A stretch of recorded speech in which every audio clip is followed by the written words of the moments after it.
안녕하세요. 25년도 종합소득세 신고 준비를 위해서 강의를 시작하려고 합니다. 2025년도 종합소득세 신고는요, 5월 1일부터 5월 31일까지이긴 하지만 5월 31일이 연휴가 끼어서요, 6월 1일까지 신고 납부입니다. 수업 내용은요, 종합소득세 기본 개념과 신고 일정, 그리고 신고 전 준비사항, 그리고 신고 안내문을 보고 우리가 소득세 신고를 해야 되는데요. 그 안내문 메뉴와 홈택스 접속 방법을 설명드리려고 합니다. 이 두 개는 홈택스를 통해서 이용하는 거라서 홈택스 로그인 하시는 메뉴를 설명드리려고 합니다. 종합소득세 신고를 하기 전에요. 종합소득세가 무엇인지 알고 계셔야 되는데요. 종합소득세라고 하는 것은 말 그대로 종합이에요. 합한다는 거거든요. 무엇을 합하냐면은 소득세를 합하는 것이에요. 그래서 종합소득세는 개인 사업자를 위한 것이고요. 개인 사업자뿐만이 아니고 사업자와 사업자가 아닌 비사업자를 이야기합니다. 그래서 여기에는 사업자를 가지고 계시지 않는 프리랜서까지도 포함이 됩니다. 그래서 종합소득세는요, 개인이 1년간 벌어들인 모든 소득을 합산하여 과세하는 세금입니다. 그래서 이자, 배당, 사업, 근로, 연금, 기타 소득 포함하고 있습니다. 그래서 이자, 배당 같은 경우에는요, 우리가 금융소득이라고 하거든요. 2천만 원 이상인 사업자만 합산을 하고 있습니다. 그리고 여기 소득 중에서요, 빠진 소득이 있는데 퇴직소득, 양도소득이 있거든요. 그래서 퇴직하고 양도는요, 분류과세라서 해당이 안 되고요. 또 하나 소득은 일용직이 있거든요. 일용직은 분리과세라 이 사업자도 해당이 안 됩니다. 그리고 배우자 소득이요. 배우자 소득이 일용직이 해당이 되면은 이 사람은 부양가족으로 인적공제를 받을 수 있습니다. 그래서 과세 대상 소득은 이자, 배당, 사업소득, 근로소득, 연금소득, 기타 소득이 해당이 됩니다. 신고 대상자는요, 사업자 및 프리랜서. 사업자는 법인 아니고요, 개인 사업자입니다.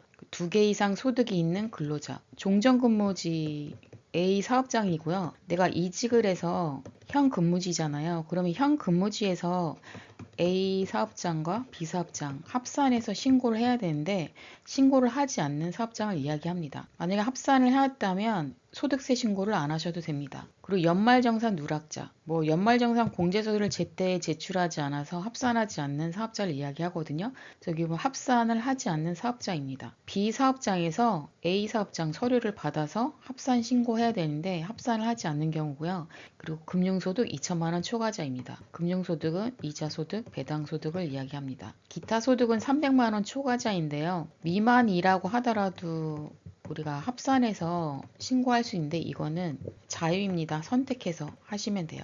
왜냐면은 300만 원 미만이라고 하더라도 원천징수 하는 세금 있잖아요. 그래서 원천징수를 그래도 내가 돌려받고 싶으시면은 기타 소득을 합산하셔도 됩니다. 신고 납부 기한은요, 26년 5월 1일부터 6월 1일까지입니다. 그래서 신고 납부는 동시에 이루어지거든요. 그래서 신고하신 다음에 납부를 하셔야 되고요. 지방세도 6월 1일까지 신고 납부입니다.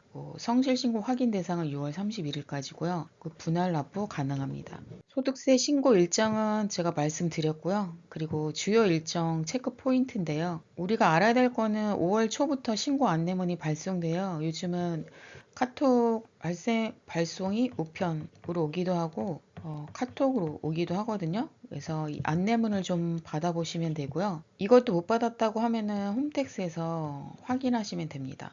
5월 1일부터 신고가 시작이 돼요. 그래서 5월 1일부터 하셔도 되지만 우리가 안내문을 받은 다음에 세금을 신고를 하거든요. 그래서 5월 1일부터 일찍 하셔도 되고요. 일단 신고 납부를 같이 하셔야 됩니다. 그래서 6월 1일은 세금 신고 납부 마감이에요. 1일부터 시작해서 6월 1일까지. 그래서 5월 전에는 4월에는 신고가 안 됩니다. 여기는 성실 신고자니까 저희 영상을 들으시는 분들은 보통 프리랜서일 경우가 많아요. 왜냐면은 성실 신고인 경우에는 외부 조정 대상자이거든요. 그래서 세무 대리인에게 맡기시는 분들이 있기 때문에 홈택스에서 신고하는 방법은 잘 모르실 거예요. 그래서 이 성실 신고는 이 확인만 좀 하시면 되고, 신고하기 전에 이 체크리스트인데요. 일단은 필요 서류, 증빙 자료를 준비를 하셔야 됩니다. 그래서 지금 명세서, 우리가 지금 명세서라고 이야기도 하고요. 원천징수 영수증이에요. 그래서 이 영수증은 홈택스에서 조회가 가능하고요. 신용카드 사용 내역서랑 현금 영수증 구입 내역, 공과금, 통신비, 경조사비 이런 것들을 모아주시면 됩니다. 공제 가능 항목은요. 월세 임차하신 분들은 월세 지급 내역. 이 경우에는 사업장뿐만이 아니고요. 내가 오피스텔에 거주하거나 아니면은 뭐 민영 임대 또는 공공 임대도 가능합니다. 내가 월세를 지급한 내역이에요. 그리고 기부금 영수증. 이 경우에는 뭐 종교 단체도 있을 수 있고요. 뭐 네이버에 글을 쓰면은 어떤 기부되잖아요. 이 경우도 청구할 수 있고요. 그리고 기타 단체가 있죠. 유니세프도 있고 뭐 여러 가지가 있는데요. 그것들을 찾아서 기부금 영수증에 입력을 하시면 됩니다. 전년도 신고 내역인데요. 24년도 수익 금액을 좀 확인하셔야 돼요. 왜냐하면은 우리가 안내문에 장부 어떻게 해야 될지, 간편으로 해야 될지, 간편 장부로 할지, 추계로 할지, 복식으로 할지 정해야 되는데요. 그 수익 금액이 우리는 25년도 소득세 신고이지만 수익 금액으로 판단하는 거는 24년도 수익 금액으로 판단합니다. 홈택스 접속 및 로그인 방법은요. 홈택스 검색하셔가지고 들어가셔도 되고 아니면 요즘은 모바일로 손택스, 모바일은 홈택스가 아니라 손택스입니다. 검색하셔서 앱을 다운로드 받으시면 됩니다. 여러 가지 인증하는 방법이 있는데요. 공동인증, 금융인증, 간편인증 뭐 여러 가지가 있습니다. 일단 홈택스 가입이 안 되셨다면은 아이디 비밀번호 회원 가입을 하셔가지고 아이디 비밀번호로 로그인 하시면 됩니다.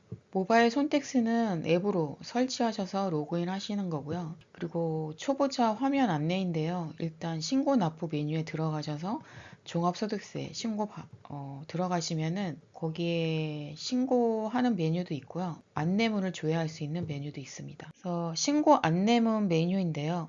종합소득세 신고 안내문은 홈택스 로그인 하시고 마이 홈택스 메뉴에서 보시면 되고요. 그리고 기장의무 구분 예상세액 확인인데요. 내가 단순 경비율이나 기준 경비율, 기장의무 확인을 할 수가 있습니다. 신고 안내문을 먼저 보는 방법은요. 여기에서 내가 1년간 벌어들인 소득을 대략 알 수 있잖아요. 그런데 내가 실제로 돈을 받은 거하고요. 신고된 금액이 좀 다를 수 있거든요. 그래서 누락된 소득이 있거나 아니면은 잘못 기재된 항목이 있는지 체크를 하셔야 됩니다. 수정 및 추가 반영인데요. 내가 소득을 직접 입력을 할 수가 있어요. 추가 발생한 소득. 그러니까 상대방이 신고를 안 한 거죠. 지급 명세서 신고를 안 한 경우인데 이 경우에는 납세자가 소득을 직접 입력하셔도 되고요. 그래서 공제 가능한 항목을 추가 반영해 세액을 조정하시면 됩니다. 그래서 안내문을 기반하여서 신고서를 작성하시고요. 또 하나는 뭐냐면은 여기에는 추가 발생했다고 하는데 나는 소득이 없어요.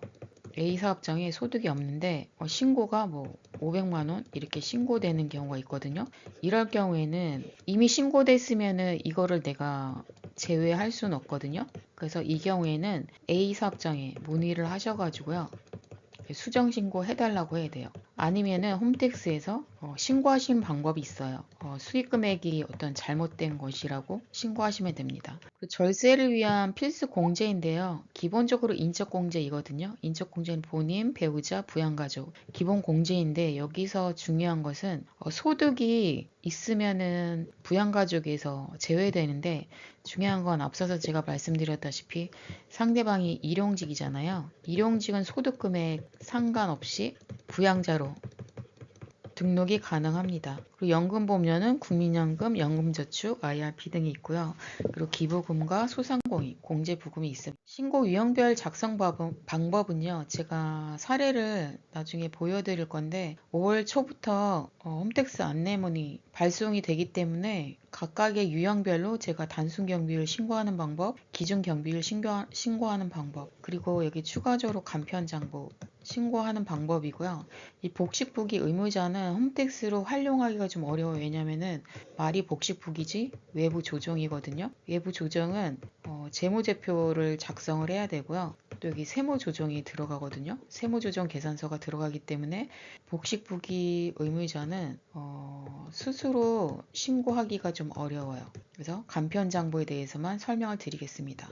엔잡녀라고 하는데 모든 소득을 통틀어서 말씀드리는데, 일단 근로소득과 사업소득 합산하는 신고, 그리고 소득별로 구분 입력하는 거, 그리고 중복 공제라든지 종합과세표준 계산하는 방법을 설명드리려고 합니다. 신고가 완료되면요, 홈택스에서 신고 내역을 조회하실 수 있고 접수층을 출력하셔서 보관하셔야 됩니다. 그리고 납부할 세액을 확인하시고요. 그리고 환급 세액이 발생한다면은 환급 계좌를 정확히 입력해야 돼요. 만약에 통장이 틀리면은 우체국에 가서 찾으셔야 되거든요. 그 통장 30일 이내로 입금이 됩니다. 내가 만약에 100만 원이라는 환급이 발생했잖아요. 그러면은 지방세도 환급이 생길 수 있거든요. 지방세도 10만 원 환급이 되잖아요. 그러면 지방세 같은 경우는 위택스에서 신고를 하거든요. 홈택스에서 신고를 하시고 지방세도 신고를 하셔야 됩니다. 그런데 이 30일은 국세가 30일 이내에 입금되거든요. 6월 1일이면 적어도 6월 30일 이내에 입금이 되는데 지방세는 좀 한 달 걸려요. 국세가 환급이 되고 지방세가 입금이 되기 때문에 한 달이 걸리고요. 수정신고 같은 경우는 내가 전에 24년도라든지 23년도 이런 경우에 잘못했어요. 공제받을 거를 제대로 공제를 받지 못했다거나 그러면은 수정 신고를 할 수도 있고 경정 청구를 할 수도 있습니다. 그러면 이 경우에도 환급이 발생하잖아요. 그런데 한 달이 아니라 한 3달 걸린다고 합니다. 결론은요, 우리가 6월 1일까지이기 때문에 뭐 한 달이란 시간이 많이 남아 있거든요. 그렇지만 그 안에 내가 공제받을 서류가 무엇인지 좀 찾으셔야 되거든요. 그래서 그런 부분을 저희 영상을 통해서 알아두시면 좋을 것 같습니다.